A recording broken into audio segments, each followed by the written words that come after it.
Corona virus के बाद पाकिस्तान एक बार फिर एक वायरस के निशाने पर है। जी हाँ, ये है नीपा वायरस। नीपा वायरस क्या है? नीपा वायरस एक खतरनाक वायरल बीमारी है जो इंसानों और जानवरों दोनों को मुतासिर कर सकती है। ये वायरस अमूमन चमगादड़ों से फैलता है और बाज़ औक़ात सूअर या आलूदा खुराक के जरिए इंसानों तक पहुंच जाता है। ये बीमारी दिमाग और सांस को शदीद मसाइल पैदा कर सकती है। नीपा वायरस के केसेस ज़्यादातर इन ममालिक में रिपोर्ट हुए हैं: थाईलैंड, बांग्लादेश, भारत, मलेशिया और सिंगापुर। ये वायरस अमूमन उन इलाकों में फैलता है जहाँ पे चमगादड़ों की तादाद ज़्यादा होती है, जानवरों और इंसानों का करीबी राब्ता हो। अभी तक पाकिस्तान में नीपा के मुस्तकिल केसेस रिपोर्ट नहीं हुए हैं, मगर एहतियात ज़रूरी है। क्या नीपा वायरस की कोई वैक्सीन है? नीपा वायरस की कोई भी मंजूर शुदा वैक्सीन मौजूद नहीं है। कोई ख़ास एंटी वायरल दवा भी दस्तयाब नहीं है। तो इलाज क्या हो सकता है?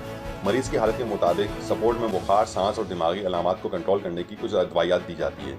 नीपा वायरस से बचाव का तरीक़ेकार क्या है? नीपा वायरस से बचने के लिए एहतियात ही सबसे बड़ा इलाज है। चमगादड़ों के खाए हुए खाने, गिरे हुए फल हरगिज़ न इस्तेमाल करें। कच्चा या खुला खजूर का रस इस्तेमाल न करें। जानवरों, खसूसन बीमार जानवरों से बराह रास्त रब्ता न करें। हाथों को बार बार साबुन से धोएं। बीमार शख्स से मेल जोल से एहतियात करें। अगर बुखार, सर दर्द, कैं, बेहोशी या सांस में दुश्वारी हो तो फौरन डॉक्टर से रुजू करें। नीपा एक खतरनाक लेकिन काबिल एहतियात बीमारी है, इसलिए आगाही और एहतियात ही सबसे ज़्यादा ज़रूरी काम है। शुक्रिया।